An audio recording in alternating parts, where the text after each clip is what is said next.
the first inaugural Peer Meet the Students podcast, where every month we showcase a student or researcher from the Peer Pacific Earthquake Engineering Research Center community. My name's Crystal, and I'm here with Brian. We're both from the Peer Student Committee, and today we're joined by Dr. Maha Kenawy. Dr. Kenawy is a postdoctoral scholar in the Department of Civil and Environmental Engineering at the University of Nevada, Reno. Her research focuses on protecting the built environment against natural hazards. She specialized in advancing the nonlinear modeling methods of reinforced concrete structures and characterizing the risk of earthquake to civil structures. Her work has been featured at several U.S. institutions and conferences, and she has organized and led many activities in the earthquake engineering community. Welcome, Dr. Kenawy. Thanks for joining us. Thank you. So happy to be the first of those podcasts. For our first question, we're going to do like a somewhat random fun question. What's your favorite snack to have while researching? That's a tough question.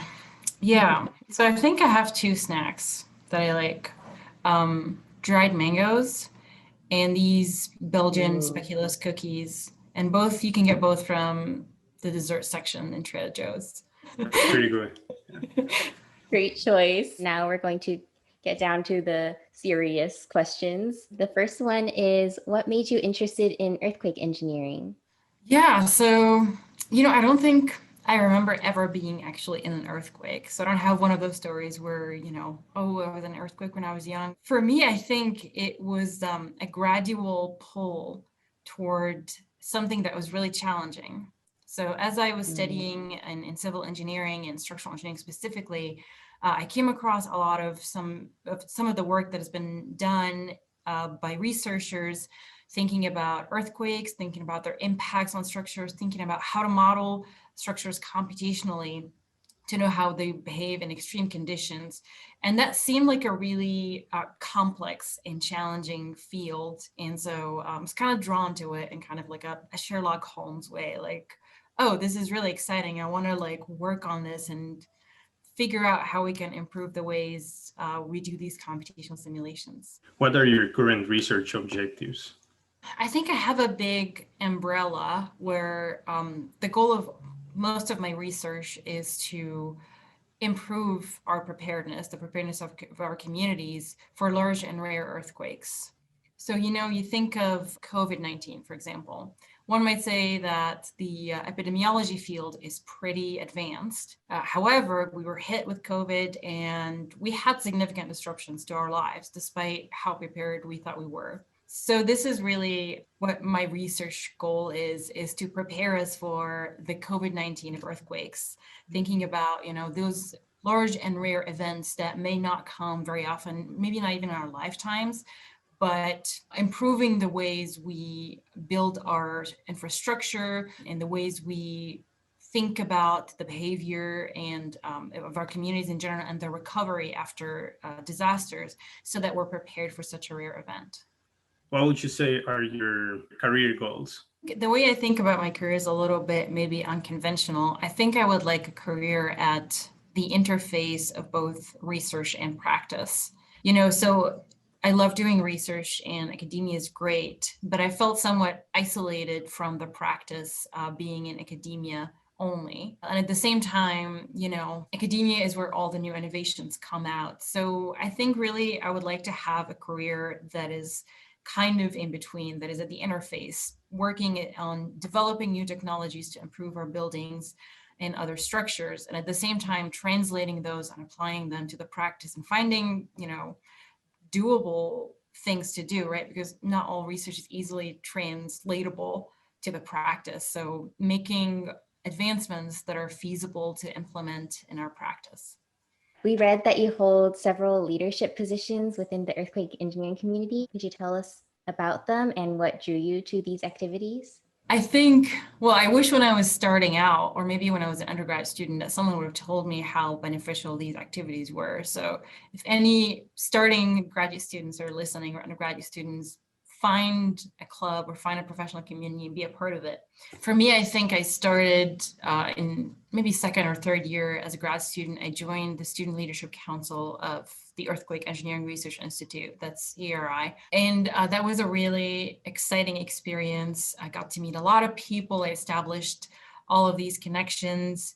From that, I held other positions. I ended up in the Younger Members Committee, which is tasked with highlighting and increasing the impact of young professionals in the earthquake engineering community. And I most recently held a chair position for that committee. And through that, I also managed to take a lot of, you would call them organizing positions in conferences. So the ERI annual meetings, the National Earthquake Conference, I acted as a part of the organizing committee, organized technical sessions. And, that also kind of connected me even more to a lot of people. So I think the benefit is that, once you start doing these kind of professional service activities, you can start to gain really valuable experience in leadership and communication. Opportunities open up for you to talk about your work, to connect with others, to get jobs. So this is what the case has been for me, specifically with ERI. And yeah, I was part of other organizations as well. So I'm currently the community director of the UNR Postdoctoral Association here. So I do some work to highlight the research of postdocs and increase their impacts here. I'm also a member of the ASCE Technical Committee on Performance-Based Design of Structures. So that's also exciting. Yeah, I think having all of this experience has helped me to kind of push even more forward into all these other positions as well. We also wanted to ask you, what are the methods and some other tools that you are currently using for your research on risk estimation? So I'm a computationalist, mostly. I did some experiments in the past, but I describe myself as a computationalist.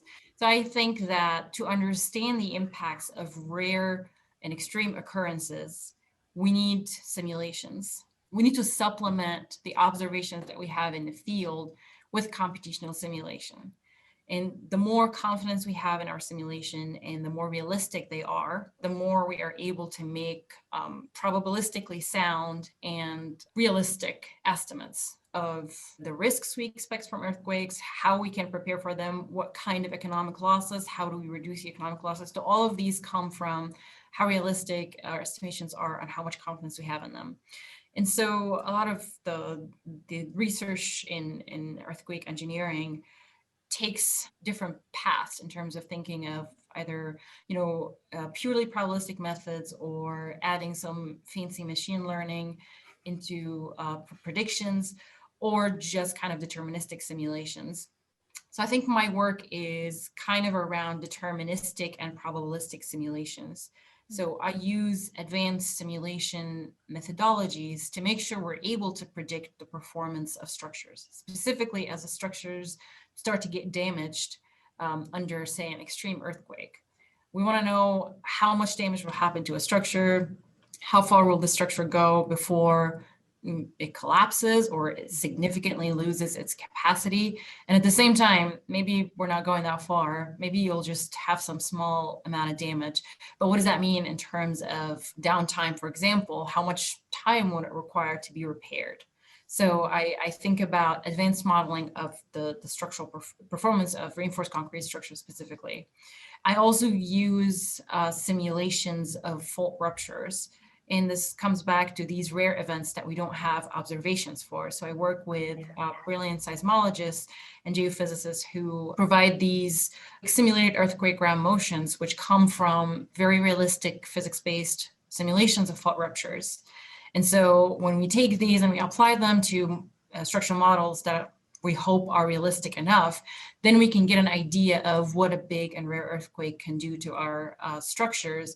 And then from that, you can take these results and you can do any loss analysis with them or estimate what types of economic or downtime losses that you would expect. So we have one last question. Could you give us a short summary of your work as if you were explaining it to a child or the general public? I'm gonna picture saying it to my husband's niece, who is Perfect. 3. So, you have these blocks and you play with them, and then, you can put these blocks on a table, stack them up, and create some fun stuff. And then if you shake the table really hard, these blocks might fall over. So sometimes the Earth's surface shakes, like that table would shake. And my job is to think of your home and your school as if they are these blocks, and make sure they don't fall off, make sure they're safe. I love it. I love it. That's perfect. Dr. Kenawy, thank you so much for joining us today. We had a wonderful time learning more about you and your work. And before we go, if our viewers or listeners have any questions for you, how can they get in touch with you? If you look into any of my publications, you'll find my email at the bottom there. So that's the easy way to reach me. I think some research websites like ResearchGate, I have a profile there that allows you to also connect with me. And I'm also on Twitter, so you can also find me on Twitter. Yes, okay. Perfect. Yeah. Thank you. This concludes our June 2021 spotlight for the Meet the Peer Student Series. See you in the next one. Thank you for hosting me. Sure, thank you for coming.